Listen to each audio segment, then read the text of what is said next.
अब दोनों धुआंधार यहां पर स्पीकर आने वाले हैं, आप लोग दिल थाम कर रखिए। मोहम्मद फैज खान साहब आ रहे हैं, आइए। जबरदस्त। मौलाना अंसार रजा साहब आ रहे हैं, तालियों के साथ इन दोनों का बहुत बहुत स्वागत। अच्छा, ये वाला अच्छा 2-2 मिनट का टाइम दे दिया, नहीं तो आपस में ऐसा ढिशुम ढिशुम इनका होता है कि बड़ी मुश्किल होती है दोनों को। 2 मिनट तो भूमिका में लग जाते हैं इनके 2 मिनट तीन लोगों की भूमिका इनके में, दोनों के ही। एक तो उनके कुर्ते का कलफ है, देखिए वो अलग अपना स्टेटमेंट दे रहा है। चलिए फैज खान साहब, इस विषय पर बोलने का आपका 2 मिनट का समय शुरू होता है। बिस्मिल्लाहिर्रहमानिर्रहीम। भारत माता की। साफ कहूंगा, सुखी रहूंगा। अतिक्रमणकारियों का धर्म नहीं होता है, अधर्म होता है।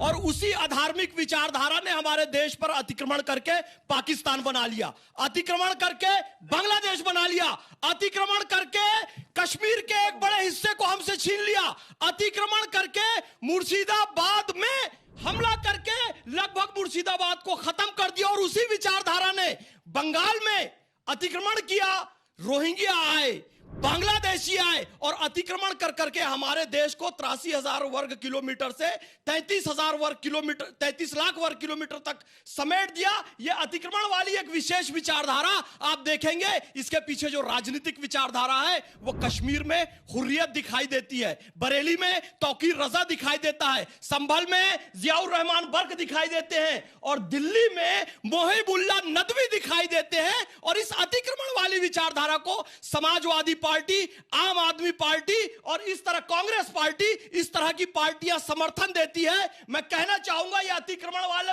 जब इनका अतिक्रमण तोड़ने जाओ तो ये पत्थरबाजी करने लगते हैं और पत्थर लेकर कभी इन स्विंग कभी आउट स्विंग इनका एक्शन देखना। और अब यॉर्कर भी डालने लग गए। पता लगे ये यॉर्कर की विचारधारा कहां से आई, तो न्यूयॉर्क से यॉर्कर की विचारधारा आई। ये शाहीन बाग में अतिक्रमण करने वालों के पक्ष में ममदानी वहां से कह रहा है, लेकिन हमारे जज ने भी उन्हें कह दिया किरीश का सुनेगा गाना, दिल ना दिया, दिल ना लिया और हिंदुस्तान में रहकर हिंदुस्तान से प्यार ना किया तो क्या किया रे बेटा, इसलिए उनको जमानत नहीं दी गई। भारत में रहेंगे, भारत का खाएंगे तो भारत का गाना पड़ेगा।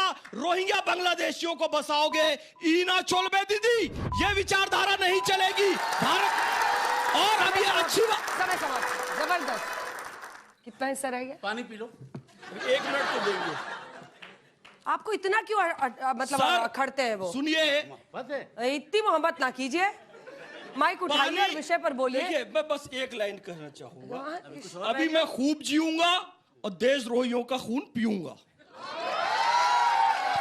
मौलाना अंसार रजा साहब, मौलाना अंसार के ले आए आप? क्या ये बस क्या अभी तमाशा पानी है? नहीं क्या है? पीना है सर। कहते हैं कि मंगोल खून पीते थे, हाँ। और ये कह रहे हैं खून पियेंगे। समझ जाइए। क्या लाएंगे? हो गया। मंगोल की बात करते हो हो आप? गया। इशारों को अगर समझो, राज को राज रहने दो। देशद्रोहियों को इस देश से खत्म करना है, हमारे लक्ष्य बनाकर हम चल रहे हैं। इस विषय पर बोलने का आपका 2 मिनट का समय मौलाना अंसार रजा जी शुरू होता है अब। देखिए, सबसे पहले तो मैं एक बात कह देता हूं कि जहां तक अतिक्रमण का सवाल है, अतिक्रमण किसी भी तरीके से किसी भी के लिए भी जायज नहीं है, बिल्कुल नहीं होना चाहिए। चाहे वो कोई भी, चाहे मस्जिद वाला करे, मजार वाला करे, मंदिर वाला करे, आश्रम वाला करे, अतिक्रमण नहीं होना चाहिए। और अगर कोर्ट का आदेश है तो उसको गिराना चाहिए, लेकिन किसी को डरा धमका करके नहीं। 38,000 स्क्वायर मीटर जगह को मिटाने के लिए रात में 2 बजे 20 बुलडोजर लेके पहुंचेंगे आप। 38,000 स्क्वायर मीटर कितना होता है? 20 बुलडोजर।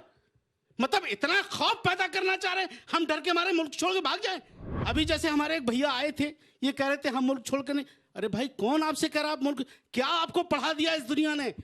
हिंदुस्तान छोड़ के ना आप जाएंगे ना हम जाएंगे। जिनको जाना था हमने लात मार के भगा दिया उन्हें पाकिस्तान। अब कोई नहीं जाने वाला, और कोई हमें धमकाए ना, कोई हमें धमकाए। ये मुल्क, दुनिया बहुत खराब है, शायद इसीलिए जो अच्छे लोग आए वो जल्दी चले गए और पैदा यहीं हुआ हूं, मरूंगा यहीं पे मैं। वो और लोग थे जो कराची चले गए।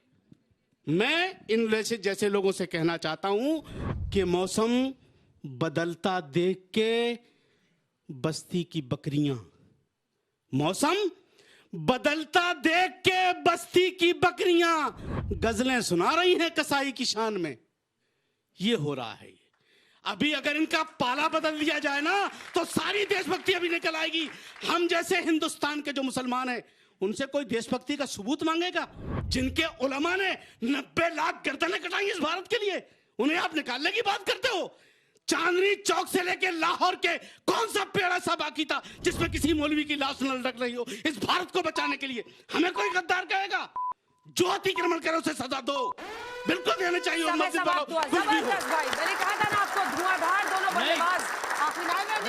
ये लोग पाकिस्तान गए नहीं, यहाँ गज़वा हिंद करना है। वो बच्चे की भूमि भी कब्जाना है, जम्मू कश्मीर में रहता है ना, उसकी भूमि भी कब्जाना है उनको। कुछ बोलना हो?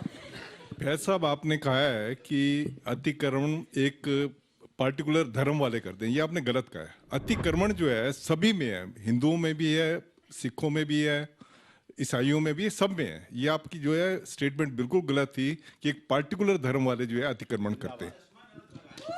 मैंने केवल इतना, आदरणीय न्यायाधीश महोदय, मैंने केवल इतना कहा, एक विशेष अधार्मिक मानसिकता ये काम कर रही है और मैंने उसके सारे प्रमाण भी दिए हैं पूरी दुनिया में क्या हो रहा है।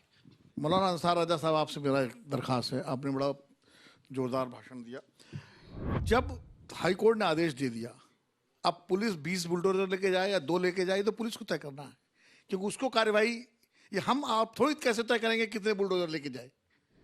ये तो वहां की ग्रेविटी और वहां की सेंसिटिविटी देख के एडमिनिस्ट्रेशन तय करेगा ना। मैं जज साहब के इस हुक्म का पालन करते हुए सिर्फ इनसे इतनी गुजारिश करूंगा कि बेशक आप 20 नहीं 40 ले जाइए। कोर्ट का ऑर्डर था दिन के उजाले में दिखाते हुए ले जाते, रात के अंधेरे में नहीं। शायद ये तुर्कमान गेट वहां वाले पे इलाके में नहीं गए हैं, इतनी भीड़ रहती है, एक छोटी सी मैं मोटरसाइकिल छोटी सी बात आपको क्लियर कर दूं, क्योंकि मैं पुलिस से संबंधित रहा हूं। जो रात को गए थे उन्होंने सारे समुदाय के नेताओं से बात की थी, उसके बाद ये फैसला हुआ था कि रात को कमेटी जाएंगे। की 7 बैठकें हुई थी, जी, जिसमें एसएचओ ने वहां पर बाकायदा मीटिंग्स की थी और मस्जिद कमेटी ने कहा था कि आप लोग इसको इस वक्त और पर अच्छी कीजिए बात जो आप चर्चा देखिए, हुई। अच्छी बात ये है कि जरा सा भी कोई मतलब ये बहुत 4-5 इनकी दलीलें आप अगर आप टोक देंगे फिर ये बोलेंगे क्या इस पर? इनकी 3 ही दलील है, 20 बुलडोजर क्यों गया और रात के अंधेरे में क्यों हुआ है, दोनों धराशायी हो गई। लेकिन जबरदस्त बोला दोनों, तालियों के साथ बहुत बहुत अभिनंदन आप दोनों का। अगर आप प्रभावित हुए हैं और आप अपने गमछे का रंग बदलना चाहते हैं तो ये वो वक्त है जब आप अपना गमछा बदल सकते हैं। कोई ऐसा है जो अपना गमछा बदलना चाहता है? आइए आइए, जल्दी आइए, जल्दी आइए, फटाफट बदलिए, फटाफट। 2 नीले वाले जा रहे हैं उस तरफ, सफेद उठाएंगे या लाल? नीले वाले ही जा रहे हैं, लाल वाला कोई नहीं उठ रहा है। सफेद वाले भी गए कई सारे। नो टेकर्स फॉर नीला गमछा, सारे लाल गमछा ले रहे हैं। ये क्या हुआ? ये तो सारे के सारे लाल गमछा ले रहे हैं। भाई जोश बढ़ाइए, जो आपकी तरफ आ रहे हैं, आप लोगों को एक्साइटमेंट ही नहीं है। आप लोग अपनी जगह पर बैठ सकते हैं लाल गमछा लेकर। एक आदमी नहीं गया नीला गमछा लेने, थोड़ा सा तो सोचिए कि क्या मतलब आपकी बात में दम था। सारे के सारे लाल गमछा पहन के जा रहे हैं। कितने लोगों ने कुल लाल गमछा लिया है बदलकर? हाथ उठाइए। 1 2 3 4 5 6 7 8 9 10 11 12 13 14 15 16 17 18 लोग इधर चले गए। आपको मोबाइल देखने से फुर्सत नहीं है भदौरिया जी। और सफेद वाले कितने ने लाल लिया? आप लोगों ने भी लाल लिया है।